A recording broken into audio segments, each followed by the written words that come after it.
আমার প্রাণের সুলতান, আজ আবার সেই ক্ষণ ফিরে এসেছে যখন আমার এই হৃদয় আবার টুকরো টুকরো হয়ে যাচ্ছে আপনার সাথে আমার এই দূরত্বের কারণে।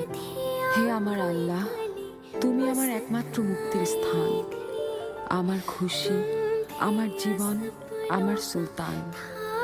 তোমার দরবারে আজ আমি দুহাত তুলেছি, দোয়া করি যেন আমার এমন কোনোদিন দেখতে না হয় যেখানে আমার জীবনের একমাত্র সম্বল সুলেমান নেই। আমি যেন খুব শীঘ্রই ওনার পবিত্র মুখশ্রী দেখতে পাই। সুলতান, আমি আর আমার ভালোবাসা শুধুই আপনার। আমি আপনার প্রেমদাসী হুররাম। আপনার জন্য এই কবিতাটি লিখেছি।